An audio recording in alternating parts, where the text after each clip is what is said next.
Chapter 14. In spite of Roberto's blessing this morning, my mood was crappy. I knew my issue. I'd entered the PMS phase of my cycle. During this phase, I tended to be more irritable, more prone to jump to conclusions, and my tolerance levels dropped to bare minimum. It's controllable as long as I was aware of what's happening. I learned to take it easy and not make any major decisions. I hated this time of the month because I also tended to be needier and less confident of myself. My self-image also took a hit, causing me to be more critical of my appearance and actions. So I wasn't happy when the phone call came. Sister Wallace? Hi, this is Maggie from the church. Pastor Williams requests you meet him this evening at 6. Will you be available? Did he say what it was about? Maggie was the church secretary. No, ma'am, he didn't say. It would take some maneuvering, but I'll be there. Great, she exclaimed. At least one of us was happy. What did he want? While I have a great deal of respect for my pastor, he and I don't always see eye to eye. He's one of those, when I say jump, you say how high type of people. As for me, well, let's just say I sometimes have problems with authority. Nothing major, I just tended to do my own thing, especially if I felt your reasoning was stupid. I didn't obey anyone just for the sake of obeying, except God, and I even questioned him. I was so not feeling this. Maybe I should call Maggie back and postpone. No, better to get it over with, I decided with a put-upon sigh. I pulled into the parking lot of the church, running late and in a foul mood. The wind had kicked up and it was overcast. All I wanted to do is return home and crawl into bed. I dashed to the office entrance, neglecting to do my usual scan of the parking lot. The sky looked like it would open any minute, and I didn't want to be caught out in it if it did. Besides, Pastor had a thing about punctuality. As I opened the door, the wind snatched it from my hand and banged it against the wall, causing it to ricochet and come back at me. I jumped clear of the doorway just in time. It's really kicking up out there. I spun around to see Roberto rising from his seat on the couch in the waiting area. I didn't mean to startle you, he stated as he walked over and gave me my kiss. I leaned into him for a moment, inhaling his fresh, clean scent before backing away. You too? I motioned towards Pastor's office. Yep. Where are the twins? He laid his hand on the small of my back and escorted me over to the couch. I swung by the house and dropped them off, I said as I sank into the puffy furniture. I was jostled a bit as Roberto settled next to me, his thigh a mere breath from mine. Do you know what this is about? He stroked the lock of hair that had blown forward out of my face. I shook my head. Not a clue. You? No. I studied him. You don't seem too concerned. Both eyebrows shot up while his eyes danced with amusement. Why should I be? No reason. I just hate not knowing what this is about, I groused. He chuckled. Guilty conscience? Knee-jerk reflex is more like it. I hate being called in like this. My first thought is always, what did I do now? Is that the sign of a guilt complex or a persecuted one? He laughed as I intended. I found myself leaning toward him, that invisible magnet at work again. Miraculously, my bad mood drifted away, only to come roaring back when Maggie announced, "The pastor will see both of you now." Roberto rose and courteously held out a hand to help me up. As we came chest to chest, I muttered, "Are you sure you don't know what this is about?" He simply smiled and tugged me by the hand behind him, like a wayward child. I pulled my hand free when we reached Pastor's doorway. Roberto knocked briefly before opening the door. Come in, come in. I'm glad you two could make it on such short notice." Pastor Williams leaned back in his seat, grinning broadly, his tone jovial. Instantly suspicious, I crossed over to one of the two chairs in front of his desk and sat as Roberto took the other. My pastor was many things, but jovial wasn't one of them. Sister Nina, how are the children? My tone reserved, I answered, "Fine." "Brendan's growing like a weed. Looks like he's going to be a tall one. And Brianna, she's as smart as a whip." Pastor still smiled, his manner friendly, but his gaze was sharp. "Thank you." Yeah, I was short answering him, but I didn't want to be there and wished he would just get to the point of this little get-together. "Roberto, how are you? Your boys, we haven't seen them lately." Roberto's sons are all grown. The oldest is in the military. The youngest is in college. The middle son, the one he discovered wasn't his, just recently went to live with his mother. Though not his biological son, Roberto still spent time with him and referred to Justin as his. Relaxing in his chair, Roberto smiled as he responded, "They're doing fine. Justin is back with his mother. Roberto Jr. is stationed overseas in Iraq, and Enrico is doing well in college." After a little more chit-chat, Pastor finally got to the point of this meeting. "I've noticed that you and Roberto have been spending a lot of time together." He looked at me expectantly. I arched my left eyebrow. And? If Pastor was fishing, he was in the wrong creek. On a good day, I didn't give out information about my personal life, and this wasn't a good day. His gaze continued to drill into mine. "There's been some speculation about the nature of your relationship, how it's changing." Sarcasm thick, I said, "Really? Imagine that." Roberto laid a cautionary hand on my arm. I flicked a brief glance at him before returning to my staring contest with the pastor. If he wanted to start something, he'd pick the right one. "People are talking, and your children said." "Not a thing," I interrupted firmly and with confidence. My kids knew better than to discuss anything that happened in my household with others. It was a lesson I drilled into them at an early age when my mother-in-law used to pump them for information. "What happens in this house stays in this house" was a rule that brought swift consequences if broken. With my eyes, I dared Pastor to continue. "Nina," Roberto murmured. Yeah, I knew I was being belligerent, but I absolutely detested people sticking their noses in my business. I understood he was my pastor, and as such, the watchman over my soul. Pastor had a responsibility to cover me and the rest of the congregation with prayer. That didn't mean the man had to be all up in my stuff. Pastor Williams nodded in acknowledgement of my statement. "Some of the sisters have expressed concern." I'll just bet they had, jealous heifers. Mentally, I rolled my eyes, tired of dancing around the issue. I asked, "Is there a point to all of this?" Pastor watched me hard, as though he thought if he applied enough pressure, I'd crack and tell him what he wanted to know.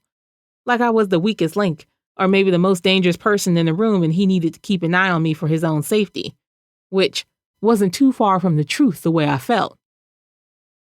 "The point is, you two are elders in this church," he stated, finally getting down to business. I snorted. I didn't know why he kept insisting I was an elder. It was a title I neither asked for nor wanted. "And, as such," Pastor continued, narrowing his eyes at me, "your behavior must be above reproach at all times." "What makes you think it's not?" I demanded to know. "That's the purpose of this meeting," Pastor said. I opened my mouth ready to lay into him when Roberto squeezed firmly on my arm. Lips closing, I turned to see what Roberto wanted. "I'll handle this," Roberto said. Waving my hand and be my guest gesture, I leaned back in my chair, ready to get out of there.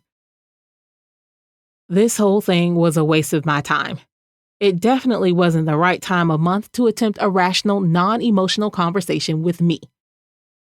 "Pastor, let me set your mind at rest. My intentions toward Nina are honorable.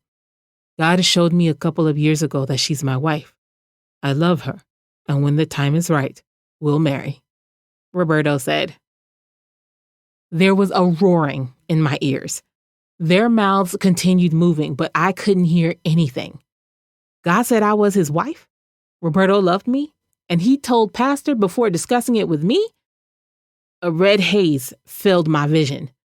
I stood so abruptly the chair flipped over. Both men glanced up in surprise. I'm leaving. That's all I trusted myself to say. Sister Wallace, we're not finished here. Sit back down, Pastor Williams gently ordered. I swooped down, snatched my purse off the floor, and stalked toward the door. The angry words I wanted to say boiled like lava inside, burning to get out. I bit my lip until I tasted blood, holding them in. Any satisfaction I gained from going off would be spoiled when God made me apologize later. Nina, come back. Let's discuss this, Roberto cajoled. Sister Wallace, Nina, don't leave, Pastor commanded. I gave both of them a glare that should have singed their eyebrows and stormed out of the room, out of the church. I could hear Roberto calling for me to come back and Pastor advising him to give me a chance to calm down. That's good advice. I rarely got angry. Irritated? Annoyed? Yes. But not furious. And right now, I was pissed. The rain beat on my head, drenching me. I didn't care. I focused on getting out of there before I said or did something I'd regret. When I arrived home, the twins took one look at my face and scattered. If anyone calls, take a message, I hollered as I went into my room and slammed the door. Chapter 15. It took me the rest of the week to calm down. During this time, I refused to speak with Roberto. When he called, I let it go straight to voicemail and didn't listen to the message. He called so much it quickly filled to capacity. I was angry with Pastor as well. I spoke when spoken to, but that was all. I came late and left early for meetings and services, not speaking to anyone. The whole while I inwardly fumed. All the words I wanted to say, but couldn't, bounced around in my head, demanding to be let out. My mood was so foul they steered clear of me at work. Usually, I joked around, laughing and playing with everyone. Now, I went in, did my work, and left, saying no more than necessary. My cycle came and went, easing some of the emotional pressure I was under. After about 4 days, God began dealing with me. Why are you so angry? You heard what he said. Why are you angry? I just told you. Why would Roberto's words upset you? If he speaks the truth, they'll come to pass. If not, why concern yourself? I didn't have an answer. God was being too logical for me, and I hadn't yet reached the point where I could rationalize. Why are you afraid? I'm not. I'm angry. He was silent, and God's very silence forced me to consider his words. Was my anger fueled by fear? And if so, of what was I afraid? Again, not something I was ready to deal with. It required too much thought and introspection. I wasn't done being upset. I felt justified in my anger, and it provided another strong benefit. I didn't have to deal with what Roberto had said. As long as I stayed angry, I could push every other consideration to the side. Inevitably, anger gave way to depression. I missed Roberto and hated that I did. The man had only been a part of my life 2 months. I shouldn't be missing him, but I did.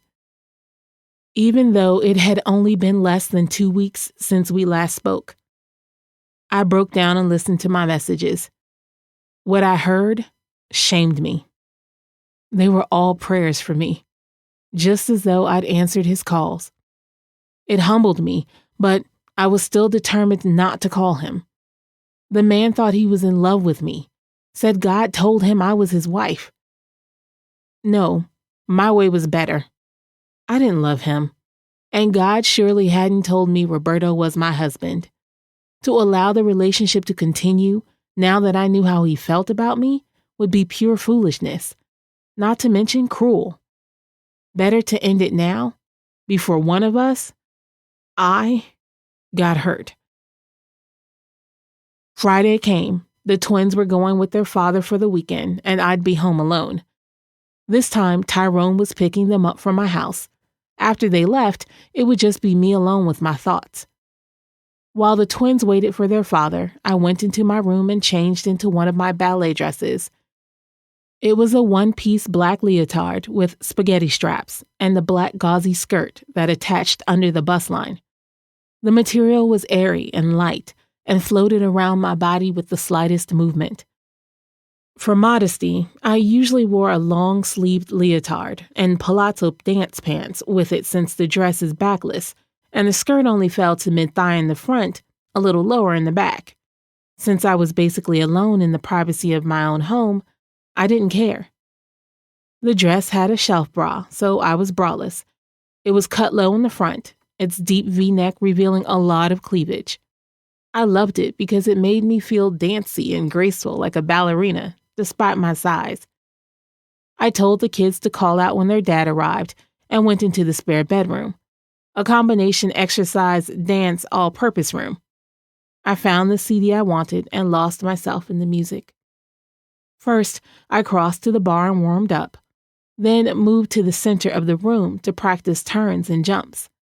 Lastly, I went through some combinations my teacher taught us. Over the music, I heard a knock on the door. Then a deep, masculine voice sounded out front, but the words were indistinct. The kids called out, "Mom, we're leaving." "Okay," I hollered back.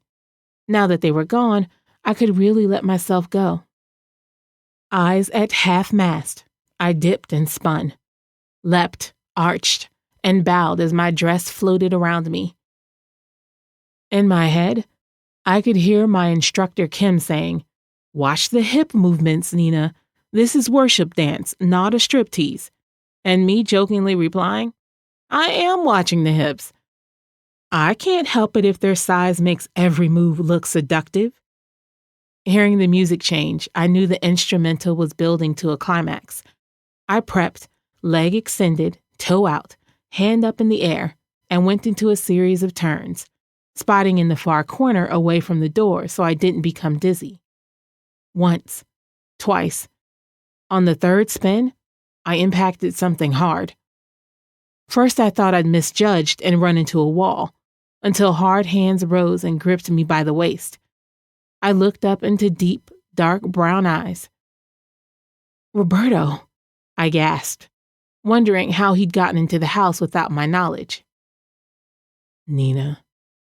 His voice was low, rough. One glance at his face shocked me to my core. His gaze was plastered to my chest, and Roberto looked hungry, starved, for me. I shivered, and the movement caused my barely covered breasts to rub against his chest. The nipples puckered. Roberto let out a sound like he was being tortured. His right hand came up and caught me by the nape. At the same time, his left hand dropped to my hips and pulled me into his body so we were melded together from chest to thigh. When his mouth lowered to mine, I was ready and waiting, and met him halfway. This was no sweet and gentle kiss like the ones before. This was a man's kiss, full of a man's passion, unleashed and out of control. I felt like Dorothy, caught up in the whirlwind with Roberto, my only stabilizing factor. My brain shut down as my flesh took over. My tongue met his stroke for stroke, and I angled my head for deeper penetration. I arched into him like a cat when he dragged the pads of his fingers down the length of my exposed spine. My hands wanted to do a little touching, a little exploring of their own, but I knew if I started, I wouldn't be able to stop. Roberto pulled away, giving me a moment, barely a second, to catch my breath before he returned. There was a tug on my scalp as Roberto wrapped my hair around his hand and used it to pull my head back. His mouth left mine to trail kisses across my cheek and down my neck. His sideburns added extra tactile sensation as they scraped against my skin. I couldn't help but wonder how they'd feel against lower, more intimate parts of my body. Warning bells went off as I felt the strap of my ballet dress being lowered. "Roberto," I panted. We have to stop." So what if my voice lacked conviction? I was trying to do the right thing. The fabric hit my elbow and his mouth latched onto my breast, engulfing it. I cried out at the warmth and heat of it. My knees crumbled and we sank to the floor. Roberto switched to the other breast, now also bare. The heavy, solid weight of his body pressing me into the floor felt wonderful, as well as the feel of his calloused hands as they shaped and molded the curve of my hips, while his mouth teased and tormented my nipple. Heat exploded through me, pooling low in my womb, which felt heavy, empty, crying out to be filled. I had a decision to make. We were almost at the point of no return. It felt like I stood outside of myself as I analyzed the situation. I desired Roberto. I needed to feel his naked body against mine and be as close to him as a woman could be with a man. However, I didn't want to make the same mistakes with Roberto that I'd made with Ronald. If we did this, if we crossed this line, eventually, it would destroy us. And yes, I finally admitted to myself, there wasn't us. "Roberto, baby." I caught him by the sides of his head and tugged him relentlessly until he gave up his prize. "We have to stop." My voice was firm, conviction clear. I don't think he heard me. His eyes, what I could see of them, were glazed. His gaze dropped once more to my chest. My nipples were shiny and puckered. The left one, a bit misshapen from the suction of his mouth. His head began to lower, and I grabbed him by the chin. "Baby, no. We have to stop. Now." Roberto groaned and dropped his forehead onto my chest, breathing like he'd run a marathon. I stroked his shoulders soothingly, trying to help him gain control. His erection felt like a steel rod against my thigh, and it took all the restraint I had not to rub my leg against it. I was saying and doing all the right things, but I knew one wrong move and all would be lost. I was only holding on by a thread myself. After what seemed like an hour, Roberto took a deep, shuddering breath and stood. I lay on the floor beneath him, bare to the waist, unashamed, letting him look his fill. He gave me a sweeping glance from head to toe before holding out his hand to help me rise. Grateful for his assistance, I came unsteadily to my feet. My knees were still a bit weak. While I made sure my legs would hold me, he straightened my clothes, soothing my dress back into place. A slow praise song came on, playing quietly in the background as he gathered me into his arms and hugged me tight. "Thank you," Roberto said, sounding like his normal, calm, cool, and collected self, and kissed the top of my head as it rested on his chest. "You're welcome." He pushed me gently away from him. "You'd better go change." I walked to the door. "Nina." I glanced back over my shoulder. "Lock the door."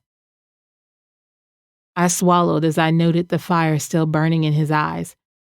Entering my bedroom, I pushed the door closed and leaned my back against it. As an afterthought, I locked the door as instructed, not sure if it was to keep Roberto out or me in.